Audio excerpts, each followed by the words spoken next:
Hey, what's going on, guys? Welcome back to the GM. It is your guy, Boulanger. Up next on the GM, Ravens versus Bucs. Keys to victory. Let's talk.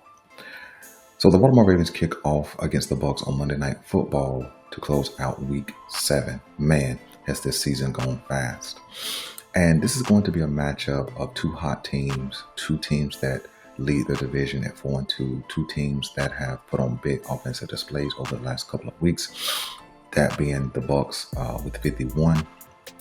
And the Baltimore Ravens scoring 41 and 30 in consecutive weeks. So we know that these offenses can put up points. The Bucs come into this game with a desire to have a balanced offense to run and throw. They have the weapons in both aspects to do so. You know, Mike Evans, Chris Godwin, and the rest of the wide receiving corps. And then you have two young backs who have been pretty solid in carrying the load. The Baltimore Ravens come in with a similar mindset to be balanced, to run the ball and then attack the defense, however they respond to the run game. So how can the Baltimore Ravens win this game? Well, like I said in my previous video, I think this is going to be one of the toughest matchups they've had all season. Not that the Bucs are great defensively or that they're great offensively, but they're solid in all aspects of the game. They have elite talent on both sides of the ball, and that creates the potential to give the Baltimore Ravens some problems. Like I said earlier this week, where the Bucs are strong, the Baltimore Ravens have some vulnerabilities. So let's talk about 5 keys to a Baltimore Ravens win. I think the first key in this is going to be a defensive key. I think the defensive key is going to be to make contact with Baker Mayfield. We've seen Baker Mayfield for 4 years in the AFC North, and then we've seen him at other stops.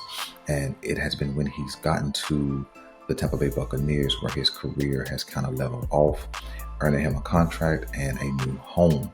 And I think part of that reason is because he has the best weapon group that he's had in his entire career. And I believe that his mentality to stay clean and stay in the pocket and deliver strikes has not changed. And I think that what we've saw throughout Baker Mayfield's career is that if you make contact with him early and often, you can get him a little bit rattled. I think that we're going to have to get that upfront pressure to make him move out of that pocket where he doesn't want to be. And I think that we need to hit him coming off the edge, send some blitzes to make contact with him, of course, legal contact, but we want him picking himself up off the ground early on in this game. I think that if you can make contact with him early, you can get him to give us a couple of turnovers. He had 3 turnovers in the last game, and I think we can get a couple of those in this game as well. So I think that's the first key for me, is to make contact with Baker Mayfield often in this game. Key number 2 is also a defensive key. I think this is a game where we're going to face probably the best rushing team that we faced all year. Again, I'm not telling you that Tampa Bay is elite in the run game, but they absolutely put forth an effort to run the ball and run it with some consistency. Because they have elite talent at the wide receiver position and some good talent at the tight end position, it does spread out the defense. And so I think that this is going to be the game where if our run defense is legit, it's going to have to be legit in this game for sure. And so I think that we're going to have to limit this run game to 80 yards or less, and that includes any Baker Mayfield scrambles. I think if we can do those things defensively, make contact with Baker Mayfield, if we can show up in the run game like we have all season, that gets us off to a good start in this game. Key number 3 is also a defensive key. I think that the Baltimore Ravens are going to have to work hard to keep everything in front of them. I say that because Mike Evans, although 30, still has some deep speed. Because he's a long strider, he can cover a lot of ground in a little bit of time. He has huge catch radius, great hands, and he has the potential to stretch the field, whereas a Chris Godwin is going to do damage across the middle, things like that, which we've been vulnerable. And so I think this week we're going to have to make sure that we keep everything in front of us, because a quick strike offense from Tampa Bay could certainly cause us to change up things in our run game, where we want to run the ball, keep their offense off the field. So I think we have to keep everything in front of us, play solid coverage as best we can, and contact Baker Mayfield. I think key number 3, we're going to jump to the offensive side of the ball. I think the Baltimore Ravens must stay authentic.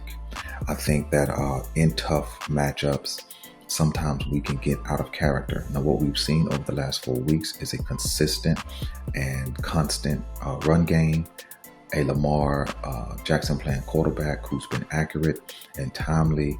He's been good in the pocket. He's been good on the scramble. He's been good in moving the pocket. And so I think that we must stay authentic to who we are. Don't allow whatever the Bucs do to get us out of character. If they come out and they score quick, or they are scoring quickly, we must maintain what it is that we do, whether it's run the ball with this consistency, be efficient and effective in the short to intermediate passing game. We must keep doing that, and here's why. When we have a tendency to change script, we have a tendency to start stumbling and fumbling all over the place. Not a literal fumble, but I mean, we kind of get in our own way. And so being able to maintain, 9 and 10 play drives, things of that nature, put the ball in the end zone, will absolutely help out our defense if they are getting scored on quickly, because they don't have to be on the field and be under constant attack. That's key number 4. I think key number 5 for the Baltimore Ravens to get a win is kind of a metric key. I think we must hit that 150 to 170 yard marker in rushing, and I think we must hit that 275 yard in passing. This will not be a game where a 200 yard passing game gets it done. I do believe this is a game where Lamar Jackson will have to turn into Action Jackson, because there's going to be some things that happen in this game. I just sense it. There's going to be some things that happen in this game early on that will cause him to have to put on the cape and come to the rescue. And so I say that that's key number 5. I think a bonus is we can't get out coached in this game. We can't overthink it. We have to have our game plan laid out. We have to do what we know to do.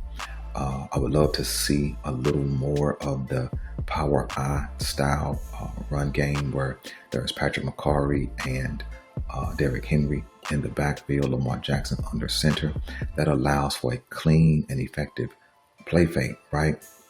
When you got that kind of bulk in the backfield, 300-pound Patrick Ricard at fullback and a 250-pound Derrick Henry, that's going to make the defense come down and pack the box, 8 and 9 in the box. That allows for that play fake to be even more effective than that being in the shotgun and Lamar Jackson just, turns to one side or another and fakes a handoff. I think that will allow us to get into some bootlegs. I think that will allow us time to set up some wide receiver screens, and then I think that allows the linebackers and safeties get sucked in and us be able to hit the tight ends over the middle. So I think those are five keys to victory, plus a 6th. And then I think a path to a loss. I think the first thing the Baltimore Ravens can get into that would create a loss is to turn the ball over. We haven't had many turnovers over the last couple of weeks. And we know we had a Lamar Jackson interception early on in the game last week. I think the week before that, we had a Lamar Jackson fumble. But other than that, we played pretty clean. No fumbles by the wide receivers, anything like that. So we have to win this turnover battle. I think we can bait Baker Mayfield into a couple of turnovers, but we can't match those turnovers and nullify those advantages. So if we turn the ball over, that is a path to loss. If we get bullied in the trenches, I mentioned the name Vita Vea in my last video as an integral part of that defense, and he's going to be over Tyler Lindenbaum, which I know he can handle a lot of nose tackles and things like that. But Vita Vea is kind of a different animal. He's super powerful. He's huge. I think he's like 340, something crazy like that. And so I think that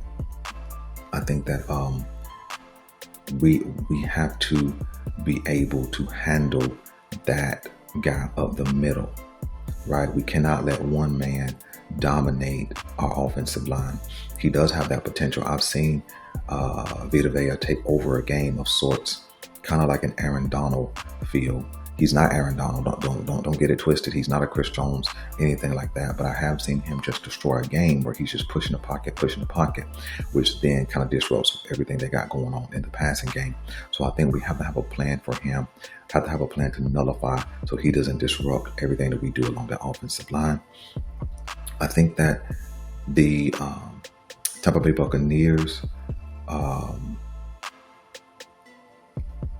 can take advantage of us in the pass game.